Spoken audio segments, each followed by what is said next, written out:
Marks, marks, marks. I don't like it. I avoid. But marks like me, I can't avoid. Hello student, welcome to my channel Ajab Gajab English. और अगर आप भी successful होना चाहते हो like rocking star यश भाई की तरह, तो इस वीडियो को अंत तक देखते रहना, क्योंकि मैं यहाँ पर आज स्पेशल वीडियो लेकर आई हूँ सिर्फ और सिर्फ 10th क्लास के स्टूडेंट्स के लिए, और वो भी बोर्ड वालों के लिए। क्यों? क्योंकि उनका है एग्जाम, और एग्जाम में how to write the answers वो बहुत इंपॉर्टेंट होता है। हम स्टडी तो बहुत कर लेते हैं, बट हमें ये नहीं पता होता है कि क्वेश्चन अटेम्प्ट कैसे करना है। इस वजह से इस वीडियो के अंत तक बने रहिएगा, और मैं अश्योर करती हूँ कि आफ्टर वॉचिंग दिस वीडियो आपके सारे डाउट क्लियर हो जाएंगे और आपका performance in the exam outstanding होगा। ध्यान से समझिएगा, जो हमारा एग्जाम है उसका जो पैटर्न है इस बार, उसमें क्या है, पहला जो पार्ट है वो रीडिंग का है, फिर है आपका राइटिंग, फिर है आपका ग्रामर, और लास्ट पे है आपका लिटरेचर। रीडिंग में आपको 2 अनसीन पैसेज आएंगे, 2 अनसीन पैसेज आएंगे, और हर पैसेज मीन्स एक पैसेज होगा आपका 5 मार्क्स का और दूसरा पैसेज भी होगा आपका 5 मार्क्स का। तो रीडिंग टोटल हो गई आपके 10 नंबर की। आई बात समझ में? दूसरा है राइटिंग सेक्शन। राइटिंग सेक्शन में आपके पास ऑप्शन है। ऑप्शन है किसमें? एक तो है आपका लेटर और पैराग्राफ में। लेटर और पैराग्राफ, इन दोनों में आपके पास ऑप्शन है, और ये जो राइटिंग पोर्शन है वो भी कितने मार्क्स का है? आपका 5 मार्क्स का। फिर आ जाता है आपके पास ग्रामर। ग्रामर भी कितने मार्क्स की है? 5 मार्क्स की है। और ग्रामर में क्या क्या चीज़ें हैं वो मैं आपको डिटेल में बताती हूँ अभी थोड़ी ही देर में। और बाकी जो आपके 20 मार्क्स रह गए वो हैं आपके लिटरेचर के ऊपर। ठीक है, कि किस तरीके के क्वेश्चन आएंगे, किस तरीके से आपने उसे अटेम्प्ट करना है, वो सारा हम अभी यहाँ पर डिटेल में समझेंगे। तो सबसे पहले हम डिस्कस कर लेते हैं रीडिंग सेक्शन को। ध्यान से समझिएगा, रीडिंग सेक्शन में हम डिस्कस करेंगे how to solve unseen passage. ठीक है, मान लीजिए ये आपका पैसेज है, पैसेज नंबर 1, यहाँ पे लिख देते हैं क्वेश्चन 1। ठीक है, और यहाँ पे 1 2 3 4 5 इस तरीके से आपके सामने होंगे क्वेश्चंस। आई बात समझ में? अब अनसीन पैसेज को सॉल्व करने का तरीका क्या है? 2 + 2 + 1, 2 + 2 + 1। अब ये 2 + 2 + 1 क्या है? पहले 2 क्वेश्चन, उसके बाद का 2 क्वेश्चन, और लास्ट का क्वेश्चन। ये जो लास्ट का क्वेश्चन होता है मोस्ट ऑफ द टाइम ये किस पे होता है? वर्ड मीनिंग पे। वर्ड उसकी मीनिंग हो जाएगा, या फिर उसका अपोजिट वर्ड जिसको हम एंटोनियम और सिनोनियम्स भी बोल देते हैं। ये जो फर्स्ट के 2 क्वेश्चन है, question number 1 and question number 2, question number 3 and question number 4। अब मैं आपको बताती हूँ कि आपने अनसीन पैसेज सॉल्व करना कैसे है। जब आपके पास क्वेश्चन पेपर आएगा, जब आपके पास आएगा क्वेश्चन पेपर, तो आपको पता है आपको मिलेंगे 15 मिनट। 15 मिनट मिलते हैं किसके लिए? रीडिंग के लिए। ठीक है, 15 मिनट मिलते हैं रीडिंग के लिए। उसके बाद आपका राइटिंग टाइम जो है वो स्टार्ट होता है। तो मैं आपको जरूर ये एडवाइस करूंगी कि रीडिंग सारा पेपर पढ़ने के लिए मत बैठ जाना भाई, क्योंकि सबके पास सिर्फ 120 मिनट है, और 120 मिनट में आपकी जो ज़िंदगी है वो बदल जाएगी, क्योंकि ये बोर्ड का फाइनल पेपर है। आई बात समझ में? तो ये जो 15 मिनट रीडिंग के है ना, इसको यूटिलाइज करना यहाँ पर रीडिंग सेक्शन में। किस तरीके से यूटिलाइज करना है, अब ध्यान से समझो। आप पहले क्या करना, कभी भी जो आपका अनसीन पैसेज है उसे बिल्कुल भी मत पढ़ना। हाई बात समझ में? अनसीन पैसेज को बिल्कुल भी मत पढ़ना, बल्कि किसे पढ़ना? पहले आप क्वेश्चन को पढ़ना। ठीक है, सारे के सारे क्वेश्चन भी मत पढ़ लेना, पहले पढ़ना क्वेश्चन नंबर 1 और क्वेश्चन नंबर 2।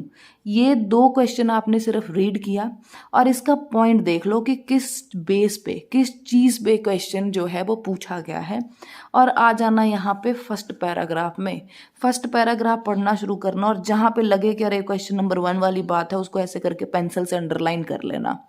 दूसरे क्वेश्चन वाला कुछ पॉइंट मिले तो उसको भी इस तरीके से अंडरलाइन कर देना, लिखना कुछ भी नहीं है, सिर्फ अंडरलाइन कर लेना उस लाइन को।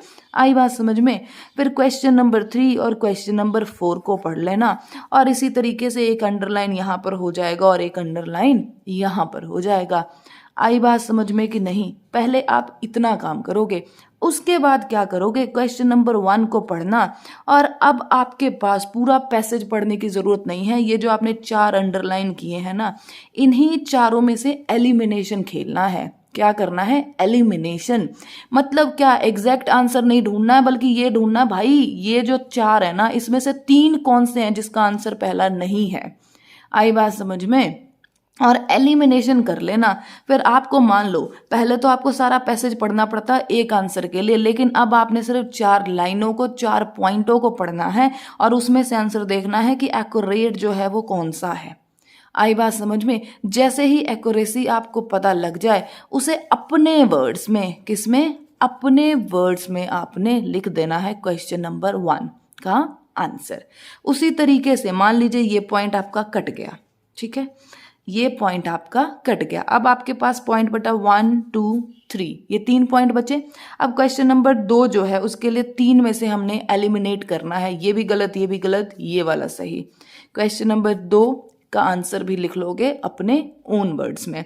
फिर क्वेश्चन नंबर 3 के लिए एक बचा, यहाँ पे 3rd क्वेश्चन लिख दिया। क्वेश्चन नंबर 4 के लिए यही तो बच गया, तो 4th क्वेश्चन का आंसर लिख दिया। लेकिन याद रखना, कभी भी as it is copy paste मत कर देना, उसको बस समझ के अपने वर्ड्स में, जो तुम्हारी खुद की इंग्लिश की वर्ड्स है ना, ज़्यादा हाई फाई इंग्लिश नहीं है, दिक्कत नहीं है, बट सिंपल सिंपल सेंटेंसेस में इसका आंसर लिख देना। 5 के 5 क्वेश्चन शर्त लगा के बताती हूँ 3 मिनट में हो जाएंगे, उससे ज़्यादा का टाइम नहीं लगता है। बच्चे गलती कहाँ पे करते हैं, वो पूरा पैसेज पढ़ते हैं फिर क्वेश्चन की तरफ आते हैं। आपको ही पता है भाई 120 मिनट है सिर्फ हमारे पास, इतना तो टाइम ही नहीं है ना, और हमें क्या करना है, टाइम को बचाना है। और ये जो 15 मिनट का आपका रीडिंग टाइम है ना, उसी में दोनों के दोनों अनसीन पैसेज जो है वो सॉल्व कर लेने हैं। तो तरीका क्या है, 2 + 2 + 1, 2 क्वेश्चन को पढ़ लो, पहले 2 को, और सिर्फ यहाँ पे मार्क करके रख लो। फिर तीसरा और चौथा क्वेश्चन पढ़ो, फिर उसको थोड़ा सा मार्क करके रख लो। उसके बाद खेल लो आप एलिमिनेशन का गेम। करेक्ट आंसर मिले ना मिले, एलिमिनेट कर दो भाई। तू तो इसका आंसर बिल्कुल भी नहीं है, एलिमिनेट किया, 1 पॉइंट बच गया, उसे समझो और उसे अपने वर्ड्स में लिख दो। आंसर आपका 110% करेक्ट होगा। और विद दिस मेथड आपको 3 से 4 मिनट से ज़्यादा एक अनसीन पैसेज को सॉल्व करने में नहीं लगेगा। तो ये 4 क्वेश्चन तक तो आप सभी को अच्छे से क्लियर हो गया कि करना कैसे है। अब ये जो 5वां क्वेश्चन है ना, 5वां क्वेश्चन जो किस पे बेस होता है, हमारे वोकैब पे, जो हमारे वर्ड मीनिंग होती हैं, जो हमारी वोकैब होती हैं, उसके ऊपर बेस्ड है आपका 5th क्वेश्चन। उसे कैसे सॉल्व करना है तो ध्यान से समझिए। जब भी आप वोकैब के क्वेश्चन सॉल्व करना तो एक चीज़ देखना, एक तो आप देखना जो हमारे वर्ब्स के फॉर्म्स होते हैं, ठीक है, वर्ब के फॉर्म्स। अगर आपका क्वेश्चन जो होगा या आपका जो वर्ड होगा, ठीक है, वो बेस फॉर्म में है तो आंसर भी उसका बेस फॉर्म में मिलेगा। अगर ईडी लगा है ना पीछे तो मीनिंग भी ईडी में मिलेगा। मैं सिनोनियम्स की बात कर रही हूँ, मतलब वर्ड की मीनिंग की बात कर रही हूँ। अगर सिंपल वर्ड है तो उसका मीनिंग भी सिंपल निकलेगा। अगर ईडी लगा है मतलब पास्ट फॉर्म है तो पास्ट में आंसर मिलेगा, ठीक है। ION TION जो होता है, ION लगा है तो आंसर में भी जो उसका मीनिंग है ना, उसमें भी ION होगा। LY अगर एडवर्ब पे क्वेश्चन पूछा गया, एडवर्ब की मीनिंग पूछी गई है ना, तो वो भी एडवर्ब में ही होगी। आई बात समझ में?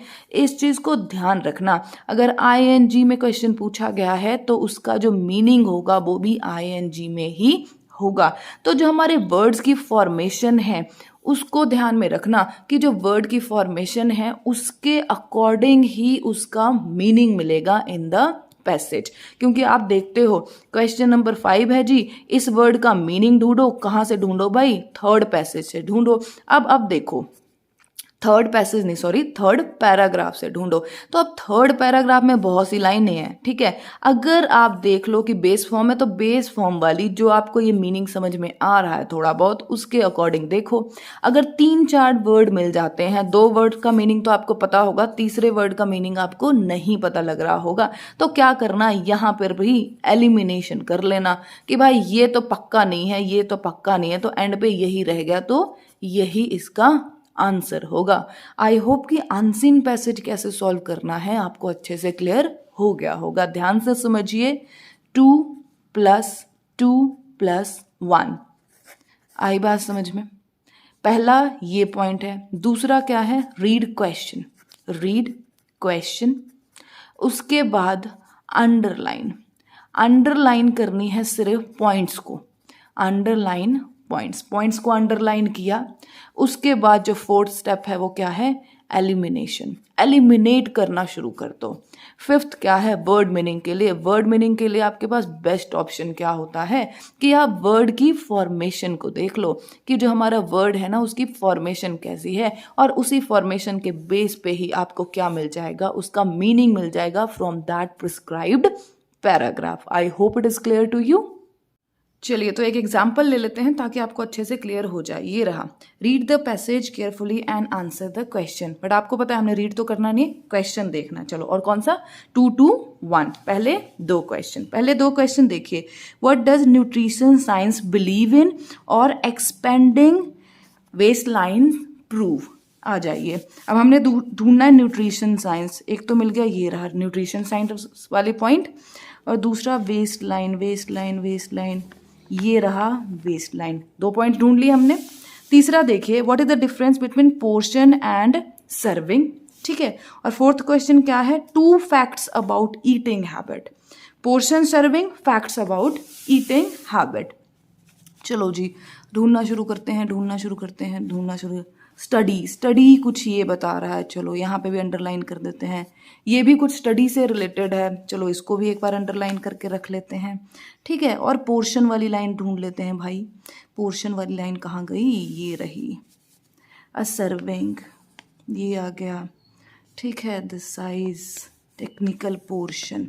4 के 4 मिल गए कि नहीं मिले, आप खुद देखो। 1 मिनट 14 सेकंड में हमें 4 आंसर्स जो हैं वो मिल गए बहुत ही आसानी से, ठीक है। अब इसको आपने सिर्फ एलिमिनेट करते जाना है और आंसर लिखते जाना है। देखो, there is no concept of good and bad nutrition, what matter is the amount of food we consume. इसको आप अपने वर्ड्स में लिख दो, ये बन जाएगा आपका फर्स्ट का answer. Second is what, expending waist line prove. हमने वेस्ट लाइन वाला कहाँ था, यहाँ है। Waist line prove in trend in general has been toward consuming larger and larger food proportion. ये हो गया आपका सेकेंड का आंसर। थर्ड पे चलो जी, what is the difference between portion and serving. Portion and serving, ये रहा। बेसिकली अ पोर्शन मीन्स, ये वाली सारी लाइन आ जाएगी, इसको अपने वर्ड्स में लिख लेना। और serving size indicate calories and nutrition. Third question भी हो गया। What 2 facts about people eating habit studies shown. ठीक है, ये हो गया आपका थर्ड। तो ये देखो, स्टडी शो क्या करता है, एक ये पॉइंट हो गया और एक ये पॉइंट हो गया। 4 2 मिनट में हमारा अनसीन पैसेज सॉल्व। यहाँ पे 6 क्वेश्चन है लेकिन हमने करने सिर्फ 5 हैं, तो इसको देख लीजिए। अवॉइडेड का हमने एंटोनियम ढूंढना है, ठीक है, मतलब अपोजिट ढूंढना है, याद रखिए, ठीक है।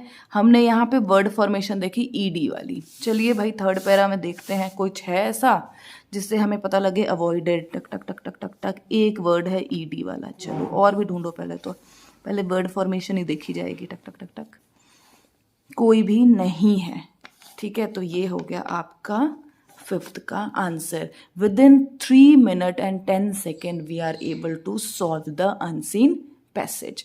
अगर इसी स्ट्रैटेजी को आप फॉलो करोगे ना एग्जाम में, 2 + 2 + 1, तो 3 से 4 मिनट, मैंने कहा था आपको 3 से 4 मिनट लगेंगे और सारे के सारे क्वेश्चन सॉल्व हो जाएंगे।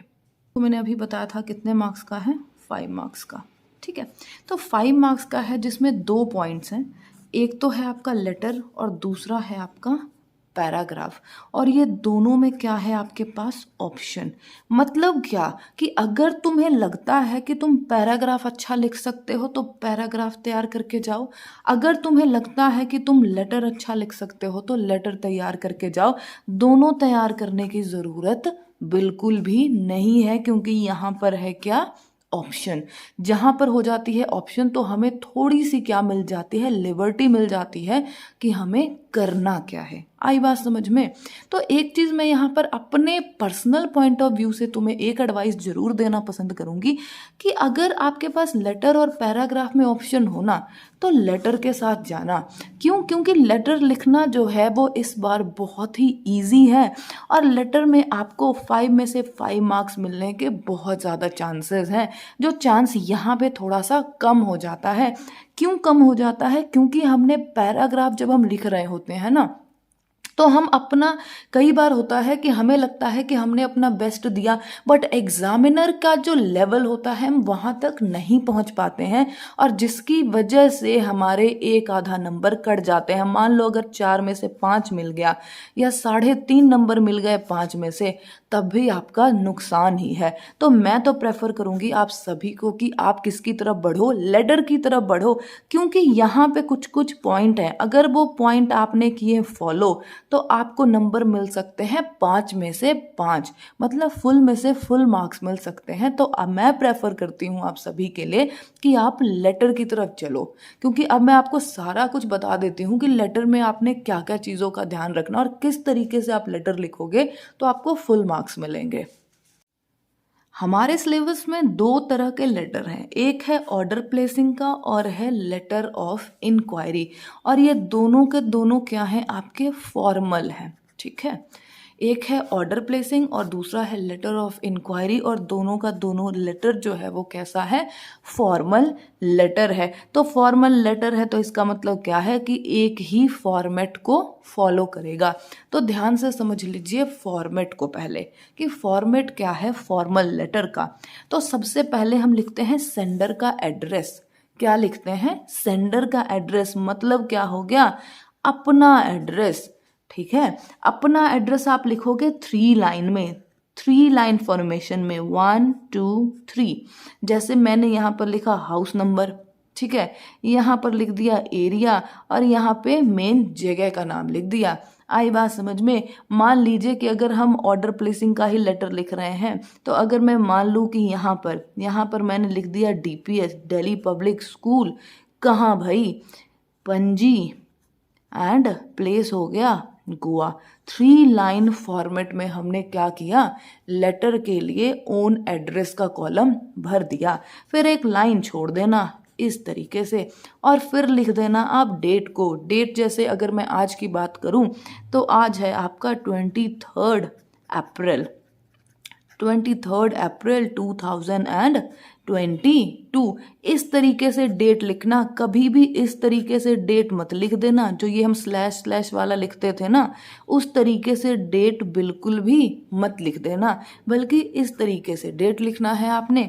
फिर आपने लिखना है एड्रेस ऑफ द एड्रेसी, मतलब क्या, जो हमारे रिसीवर है ना भाई, जिनको हम लेटर लिख रहे हैं, उनका एड्रेस लिख दो। वो भी 3 लाइन फॉर्मेट में होगा। 3 लाइन फॉर्मेट में मतलब क्या, पहले लिखोगे आप द, उसके बाद डेजिग्नेशन लिख दो। अगर मान लो कि मैंने बुक्स ऑर्डर करना है तो यहाँ पर मैं लिख दूंगी द डीलर, उसके बाद मैं लिख दूंगी कौन से डीलर के लिए लिखा है मैंने। अगर मैं मान लो मैं लिखती हूँ ओसवाल पब्लिकेशन, ठीक है, द डीलर ओसवाल पब्लिकेशन, और यहाँ पर मैंने लिख दिया गोवा, वो हो गया हमारा प्लेस। आई बात समझ में। तो ओन एड्रेस और रिसीवर का एड्रेस 3 लाइन फॉर्मेट में लिखा जाता है। उसके बाद आ जाएगा आपका डियर सर और मैडम। डियर सर और मैडम, अगर आपको पता हो कि जो जिसे आप लेटर लिख रहे हैं वो मेल है तब तो डियर सर लिखना, अगर आपको पता है कि वो फीमेल है तब तो डियर मैडम लिख देना, अगर कुछ भी नहीं पता है तो सिर्फ क्या लिख देना, डियर, ठीक है, उसके बाद लिख देना सर और लिख देना मैडम। मैम मत लिखना, मैम हम कब लिखते हैं, जब हम स्कूल में पढ़ते होते हैं, लेकिन हम फॉर्मल लेटर लिख रहे हैं तो इस वजह से हम क्या लिखेंगे, मैडम लिखेंगे। आई बात समझ में। फिर आप लिखोगे सब्जेक्ट को। सब्जेक्ट सबसे पहला वर्ड लिख देना रिगार्डिंग, रिगार्डिंग, उसके बाद चाहे ऑर्डर प्लेसिंग है या फिर लेटर ऑफ इंक्वायरी है, वो हम एडजस्ट कर लेंगे। आई बात समझ में? उसके बाद आ जाती है आपकी body of the letter. Body of the letter में 3 चीज़ें बहुत इंपॉर्टेंट है। कौन कौन सी? एक तो इंट्रोडक्शन ऑफ द सब्जेक्ट, मतलब क्या हो गया कि जो आप लेटर लिख रहे हो वो क्या चाहते क्या हो, उसका इंट्रोडक्शन बताओ जी। फिर उस लेटर को थोड़ा एलोबरेट कर देना और बाद में कंक्लूजन लिख देना। इंट्रोडक्शन में आप बता दोगे purpose of writing the letter. उसके बाद व्हाट इज द डिमांड, वो किस में आ जाएगा? एलोबरेशन में आ जाएगा। उसके बाद फाइनल जो डेडलाइन वगैरह बताओगे या फिर कोई ईमेल एड्रेस या फिर कोई एड्रेस दोगे कि इस पे मुझे भाई इंक्वायरी का आप रिवर्ट कर दीजिए, या फिर ऑर्डर प्लेसिंग के लिए आप बोलोगे कि यहाँ पर आप हमें अपना कोरियर डिलीवर कर दीजिए। वो सारा कुछ कहाँ आ जाएगा? कंक्लूजन में आ जाएगा। उसके बाद आप लिखोगे योर्स ट्रूली और फिर सेंडर का नेम। सेंडर का नेम मतलब हमारा खुद का नाम। बट यहाँ पे एक चीज़ आपको क्लियर कर देती हूँ, कभी भी अपनी जो आपकी ओन रियल आइडेंटिटी है ना, वो यहाँ पर बिल्कुल भी मत शो करना। कभी भी फॉर्मल लेटर में अपनी रियल आइडेंटिटी इन एग्ज़ाम कभी भी मत लिखना। जो एग्जाम में लिखा आता है ना, you are this from this this this, तो वही एड्रेस और वही नेम उठाना। और अगर एग्जाम में नहीं दिया हो तो लिख देना XYZ या किसी और का नाम, किसी और का एड्रेस। कभी भी अपनी रियल आइडेंटिटी शो नहीं करते हैं।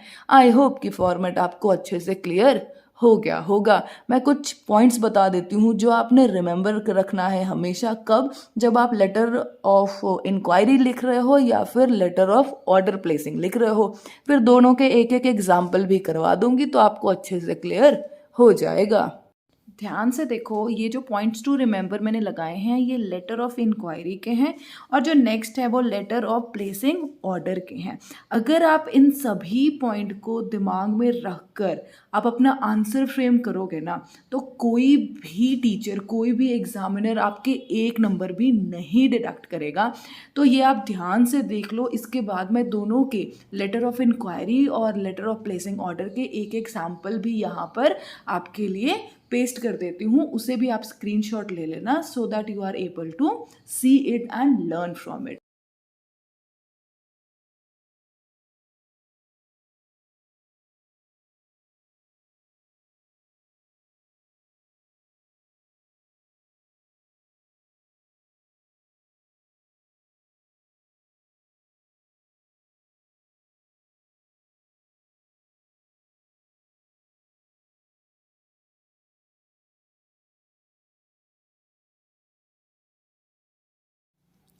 थर्ड पार्ट जो है वो है हमारा ग्रामर का। ग्रामर में आपको क्वेश्चन पूछे जाएंगे 5 मार्क्स के, ठीक है।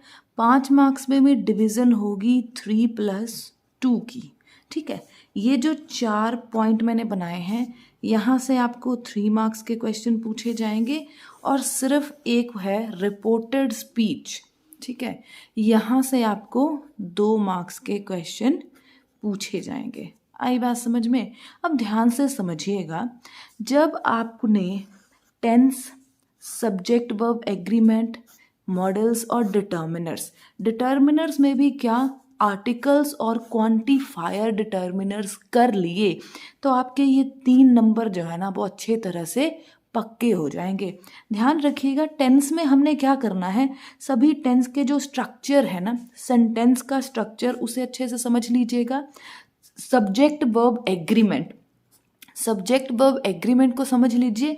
और ये जो 6 मॉडल्स हैं ना, मे, कैन, मस्ट, शुड, कुड और वुड, ये 6 मॉडल के यूज समझ लीजिए। डिटर्मिनर में specially articles A and the, इसको कहाँ कहाँ यूज़ करना है वो। और जो हमारे क्वांटिफायर डिटर्मिनर्स हैं, few, a few, little, a little, much, any, some etcetera, सिर्फ ये जो इतने मैंने लिखे हैं इनको किस तरीके से यूज़ करना है, अगर आपने ये सीख लिया तो आपके ये जो 3 नंबर है ना वो 100% श्योर हो जाएंगे। उसके बाद रिपोर्टेड स्पीच, रिपोर्टेड स्पीच में से आपके क्वेश्चन आएंगे 2 मार्क्स के, ठीक है। तो यहाँ पे 2 मार्क्स के लिए आपको रिपोर्टेड स्पीच को अच्छी तरीके से समझ लेना है। अगर आपने ये 5 टॉपिक को अच्छे से क्लियर कर लिया तो आपके कितने नंबर 100% श्योर हो जाएंगे, 5 नंबर 100% श्योर हो जाएंगे, क्योंकि यहाँ पे सीधा डायरेक्ट क्वेश्चन आएगा, फिल इन द ब्लैंक्स के क्वेश्चन आएंगे। कौन से आएंगे? Fill in the blanks. या तो आ जाएंगे आपके फिल इन द ब्लैंक्स। देखो डायरेक्ट और इनडायरेक्ट स्पीच तो 100% फिल इन द ब्लैंक्स है। जो ये पॉइंट है 3 नंबर का, ये या तो फिल इन द ब्लैंक्स आ जाएगा या फिर एरर ढूंढने के लिए आपसे कह दिया जाएगा। एरर तो तभी ढूंढोगे ना जब आपको टेंस का पता होगा, सब्जेक्ट वर्ब एग्रीमेंट का पता होगा एंड मॉडल्स पता होंगे और डिटर्मिनर्स पता होंगे, और स्पेशली जो यहाँ पर मैंने मेंशन किए हैं। तो अब आपको हो रही होगी टेंशन कि अरे मैम इतने सारे टॉपिक कैसे करेंगे। तो टेंशन मत लो यार, अपने आप पर भरोसा रखो। 1 साल आपने 10th में स्पेंड किया है, 1 से ज़्यादा साल ही हो गए, 1 साल से ऊपर हो चुके हैं, 12-13 महीने हो गए आपको 10th में आए हुए। आपने सब कुछ पढ़ा है, ठीक है। अपने आप पे भरोसा रखो, अपने आप पे बिलीफ रखो, और उसके लिए मैं आपकी हेल्प और कर देती हूँ। ये सभी के सभी टॉपिक ना मेरे चैनल पे सेपरेट वीडियो बना के अपलोड किए गए हैं। बायलिंगुअल है, हिंदी इंग्लिश मिक्स है, और स्टूडेंट के लेवल पर जाके मैंने वीडियो बनाया है कि क्या क्या दिक्कतें आती हैं स्टूडेंट्स को। तो उसे देख लेना, आपके 5 नंबर ना 110% सिक्योर हो जाएंगे। लास्ट पार्ट जो है वो है लिटरेचर। लिटरेचर जो है आपका वो है 20 मार्क्स का, ठीक है। 20 मार्क्स का है तो इसके डिवीजन कुछ इस तरह है। 7 तो आपको आएंगे शॉर्ट क्वेश्चन, जिसमें से आपने सिर्फ 6 करने हैं, ठीक है। और एक एक क्वेश्चन होगा 2-2 नंबर का, तो ये हो गए आपके 12 मार्क्स, ठीक है। उसके बाद 3 आपके पास लॉन्ग क्वेश्चन होंगे, जिसमें से आपने सिर्फ 2 करने होंगे, और एक क्वेश्चन के नंबर होंगे 4। तो यहाँ पर ये हो गए कितने? 8 मार्क्स, और टोटल हो गए कितने? 20 मार्क्स। क्लियर? तो अब क्वेश्चन आता है कि मैम शॉर्ट क्वेश्चन और लॉन्ग क्वेश्चन लिखे कैसे। तो याद रखिएगा, जब भी आप कर रहे हो ना शॉर्ट क्वेश्चन, तो शॉर्ट क्वेश्चन हमेशा क्या करोगे आप? टू द पॉइंट करना। टू द पॉइंट मतलब जो क्वेश्चन पूछा जाए उसी का आंसर लिखना। इधर उधर के वर्ड्स बिल्कुल भी एक्स्ट्रा मत लिखना, क्योंकि यहाँ पर है वर्ड लिमिट। वर्ड लिमिट की वजह से अगर आप ज़्यादा वर्ड लिखोगे ना तो आपके नंबर जो होंगे वो क्या होंगे? कट कर दिए जाएंगे, डिडक्ट कर लिए जाएंगे। तो इसे क्या करना? टू द पॉइंट लिखना। और याद रखना, इसमें स्पेलिंग मिस्टेक और ग्रामर की मिस्टेक बिल्कुल भी मत करना। अगर आप शॉर्ट क्वेश्चन लिखते टाइम स्पेलिंग की मिस्टेक और ग्रामर की मिस्टेक्स नहीं करते हो और टू द पॉइंट लिखते हो, वर्ड लिमिट के अंदर लिखते हो, तो you are able to get 2 out of 2 for 1 question. Is it clear? Next है लॉन्ग क्वेश्चन। लॉन्ग क्वेश्चन किस तरीके से लिखना है अभी बताती हूँ। अगर आप मेरे बताए हुए तरीके से लॉन्ग क्वेश्चन अटेम्प्ट करोगे ना पेपर में, तो आपके 8 में से 8 मार्क्स 110% आ जाएंगे। उसका रीजन समझना। देखो, ऑब्जेक्टिव, आप इंग्लिश पढ़ रहे हो, लैंग्वेज पढ़ रहे हो, लिटरेचर पढ़ रहे हो, ठीक है। तो लिटरेचर पढ़कर आपने क्या सीखा? क्यों पढ़ रहे हो लिटरेचर? भाई सिर्फ इसलिए पढ़ रहे हो कि अच्छे नंबर आ जाए हमारे बोर्ड में? ऐसा तो नहीं है ना। ऑब्जेक्टिव ऑफ लर्निंग, कि आपने कोई भी चैप्टर पढ़ा तो उसमें से क्या सीखा। अगर आप लाइव एग्जाम्पल दोगे, लाइव एग्जाम्पल का मतलब क्या है? अभी आप आस पड़ोस में देखो कि क्या ऐसी चीज़ें आज भी एग्जिस्ट कर रही हैं हमारी दुनिया में, वो होती हैं लाइव एग्जाम्पल। कोई भी चैप्टर उठा लो, चलो देखते हैं। अगर हम चैप्टर उठा लेते हैं कौन सा? भोली, ठीक है। भोली चैप्टर में आप देखोगे कि वहां पे क्या है? ग्रीड है, डाउरी सिस्टम है, ठीक है। उसके बाद one very famous quote is there, don't जज a book by its cover. उसमें क्या बताया गया है? सीधी सी बात है, भोली के फेस पे हैं दाग धब्बे, ठीक है। भोली के फेस पे हैं दाग धब्बे, और वो बात करने में भी बेचारी हकलाती है, स्टैमर करती है, ठीक है। वो फीमेल है, ठीक है। डिस्क्रिमिनेशन भी है, फीमेल है इस वजह से डिस्क्रिमिनेशन है। उसकी शक्ल भी उतनी खूबसूरत नहीं है, डाउरी भी वहां पे दिखाया गया है। आई बात समझ में? तो आज के टाइम में भी तो ये सारी चीजें एग्जिस्ट करती हैं कि नहीं करती हैं? बट उसकी एक टीचर है और टीचर का रोल उसकी लाइफ में बहुत ज़्यादा है। उस टीचर की वजह से वो आज क्या है, इंडिपेंडेंट बन जाती है। तो आप यहाँ पर लाइव एग्जाम्पल भी तो दे सकते हो। आपकी लाइफ में भी तो कोई ना कोई ऐसा टीचर आया होगा जिसने आपकी लाइफ अच्छी बनाई होगी, जिससे आपने बहुत कुछ सीखा होगा। तो you can give live example in your answer. तो आपका आंसर जो होगा वो सपोर्ट करेगा और उससे क्या पता लगेगा एग्जामिनर को कि सिर्फ आपने रटा नहीं है बल्कि समझा है उस चीज को और उस इमोशन को आपने रिलेट करा है, उस चीजों को देखना शुरू कर रहे हो आप। ये नहीं कि सिर्फ किताब पढ़ ली और हम चले गए।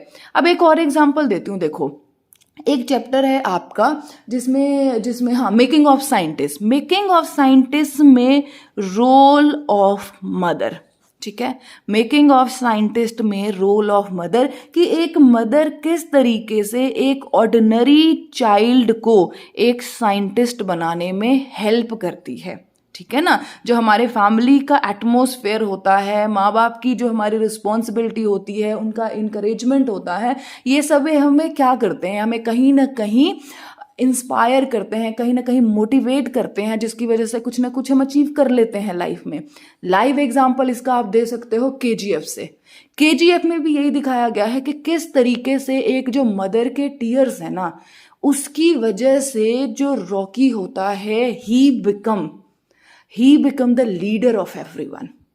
ठीक है ना, तो इस चीज़ों को आप लाइव एग्जाम्पल से जब आप दिखाओगे ना अपने आंसर में, कुछ आपने बुक्स का, देखो मान लो इतना बड़ा आंसर लिख रहे हो आप, ठीक है, यहाँ पे इंट्रोडक्शन दे दी, ठीक है, कुछ आपने बुक्स का पार्ट उठा लिया, कुछ आपने लाइव एग्जाम्पल देके यहाँ पे कंक्लूजन निकाल दो।